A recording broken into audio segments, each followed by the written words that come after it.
Please let him say the intro. I'll say it again. Hokuto Shinken is invincible. Found tears on your pillow, take my love away.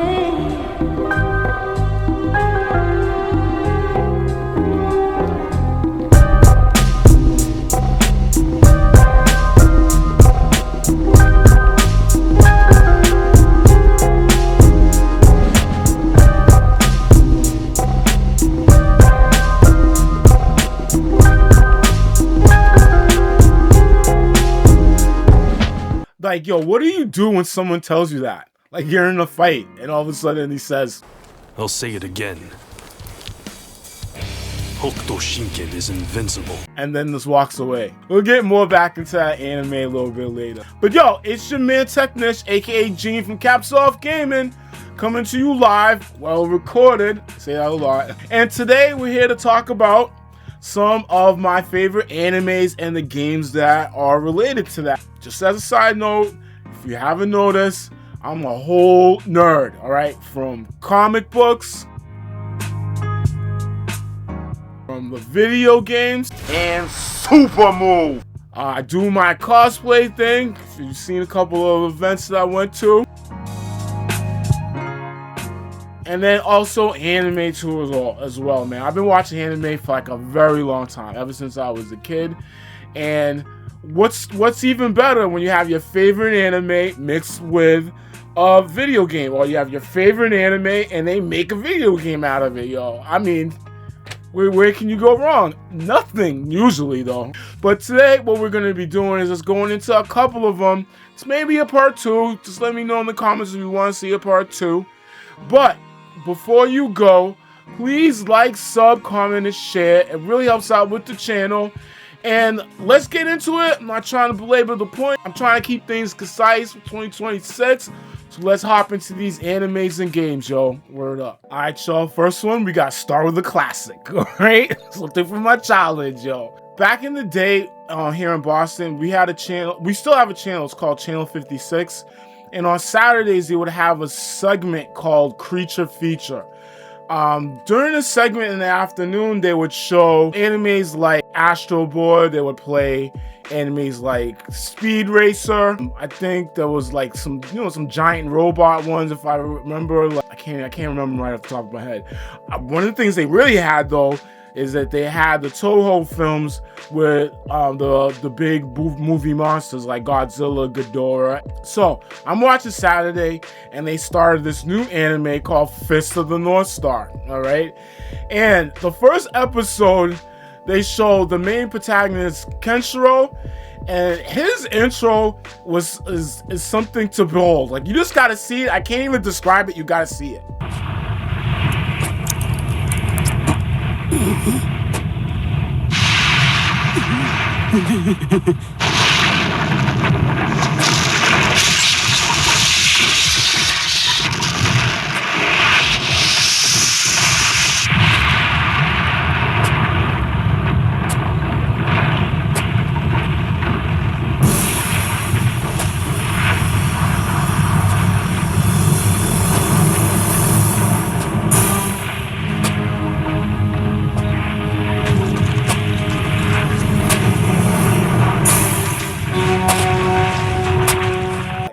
Isn't that the greatest thing you've ever seen? If you've never seen this before, and if you have seen it before, it still has an impact. Wow, I was like 9, and like, I know it's 2026, but I'm gonna say, like, it's the most manliest thing I've ever seen. Like, who is this guy? You know what I'm saying? So watching the anime and finding out Kenshiro, he is the last successor of this ancient martial arts called Hokuto Shinken, which is translated, it's called Assassin's Fist. And the biggest thing is that he hits pressure points on you, and then you just explode. Like, it's crazy. Now on Saturdays, watching this, it was being aired freely. Like, it wasn't on cable. We still had an option back then, and they edited it, and then like the blood would be black in it. But then I remember a couple years later, probably was in college, I was able to watch like the real unedited version, and that show had just mad blood, like dudes' heads popping, people's heads wrenching around. It's crazy. Why I bring this up? There's a game that came out called Fist of the North Star Ken's Rage. Now, I've already played other Fist of the North Star games, like on the Nintendo and on the Sega Master System, stuff like that, which they kind of translated the anime as much as they could with the limited amount of graphics that they had. But Ken's Rage, let me say that right, was amazing. And it's literally almost like a translation of the anime from the intro. When you start the game up, like the intro is amazing. It almost feels like you're about to watch an anime. And then like throughout the gameplay is tough. All the Assassin Fist moves, and they're translated like they look gorgeous. And one of the things I really like about the game is that when you do one of those moves, like he still says it in Japanese. Oh, shredding grip. Look at this guy. Oh man, man, he's about to see the stars of David.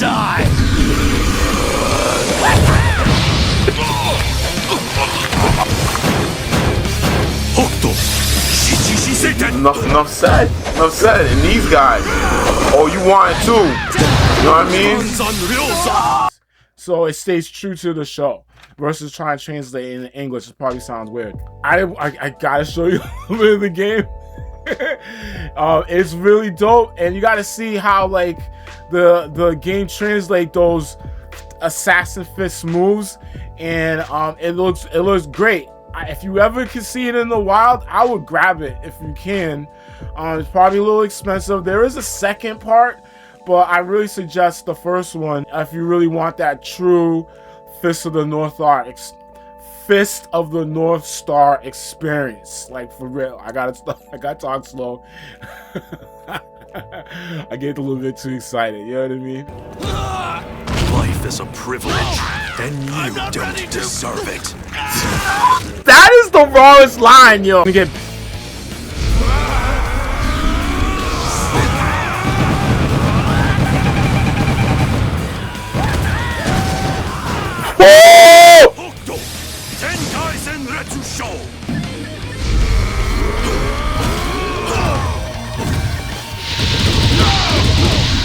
Whoa, here we go!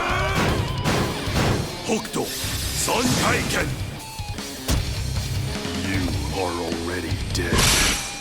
Here we go!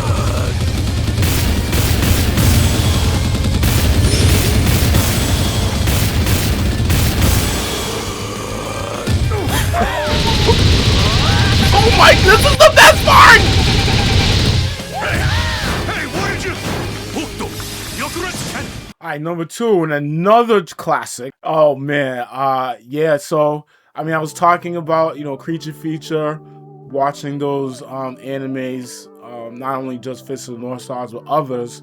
But then I would watch, after watching Bob Ross, there was another anime that I was watching, which was called Dragon Ball Z. Well, no, let me get that right. Wasn't Dragon Ball Z yet. It was Dragon Ball first, okay? I always thought this anime was cool because of the main protagonist, Goku, and he was like a kid, but he was kicking all these older guys' butt, like all the time. Innocent and everything like that, but he was just all about the fight, which was really cool. So, after Bob Ross, ended up watching Dragon Ball, and then eventually, as I got older, Dragon Ball turned into Dragon Ball Z. And that first arc, the Saiyan saga, because that is with, when the Saiyans first come to Earth and everything like that, was amazing. Like, just the way that anime was set up, like the episodic presentation, is like what you see with modern shows today. Like, you get this little cliffhanger at the end. You sure to be back next week. And you're gonna be back next week because you gotta see what happens, especially if a guy's just about to get his butt kicked and everything like that. So Dragon Ball Z was amazing, and that's another game that I played a lot of different versions of it. Some good, some bad. I'm looking at you. All right, Dragon Ball GT Final Bout. Looking at you. But then finally, on the PlayStation 2, we had Dragon Ball Z Budokai. And it was amazing. I mean, I've been playing so many Dragon Ball Z games just to try to get a feel of the anime into video game form. Budokai did an amazing job of it. And even when you first start the game up,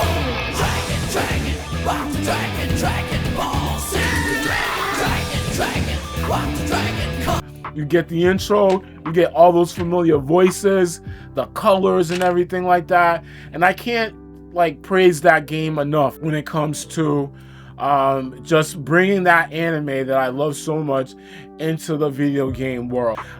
Yo, just off the strength of playing the Saiyan Saga was just enough for me to continue playing through the whole game. And everything looks good. The voice acting is the same ones from the show. How did you? Look at that! I got your tail. This is it. I'll finish it. Kakarot, do you have any idea how lucky you are that a super elite warrior like myself has decided to let you have a fighting chance? Even the way that they do their moves during actual combat. Yeah! Kamehameha! Yeah! And the game was amazing. So yeah, yo, Dragon Ball Z the anime, and then you had Dragon Ball Z Budokai. Definitely one of those favorite hits in my childhood, and then also just a great representation of video games from anime into video games. So the next anime that I need to talk about, I've already covered in my annual People of Color in Gaming videos. I always do it every February for Black History Month. And it is something that I didn't really even expect. Give you some context. I was working at GameStop at this time. Still a teacher, but I was working at GameStop so I could be able to save money, save up for the house. You know, during that time, you know, video games, anime, that was my biggest thing because I trying not to spend any more money and going out. There was an anime that came out, Afro Samurai. So when Afro Samurai came out, I was like, yo, what the hell is that? First and foremost, the main protagonist, Afro, it was being voiced by none other than Samuel M.F. Jackson, okay? Family channel, can't curse, all right? He was the main protagonist, Afro, which was a black samurai. Yasuke wasn't the first one, all right, to be put into the spotlight for that.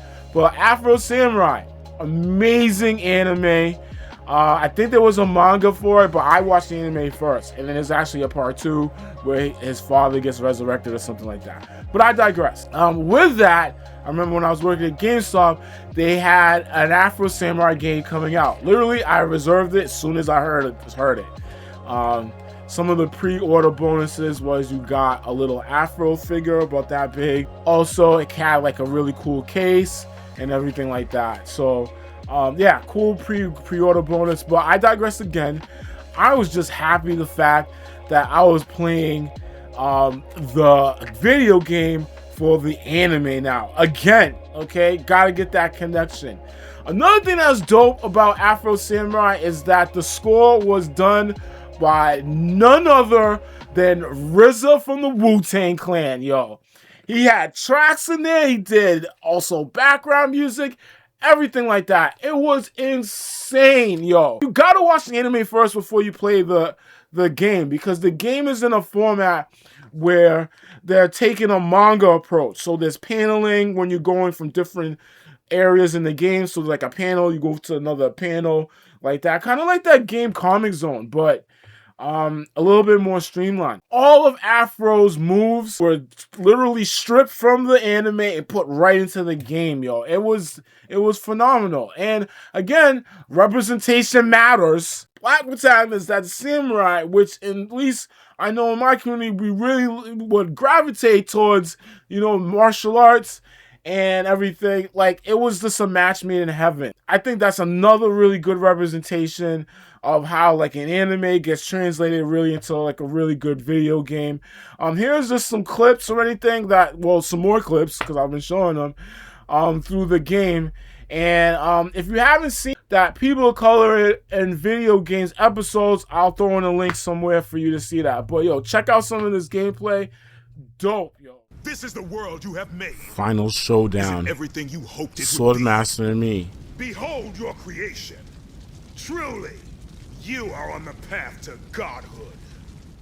I buried it here at your father's grave. You really did? Place you respect enough to leave. And you didn't tell me. You think you can just take it? The headband must be earned.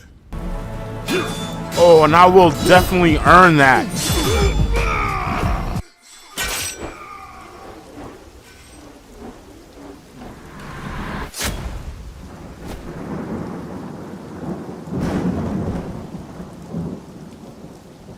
Big man now. You're still just a child playing make-believe in your daddy's clothes. You beat him! Please. Of course. He let you win. Walk away, Afro.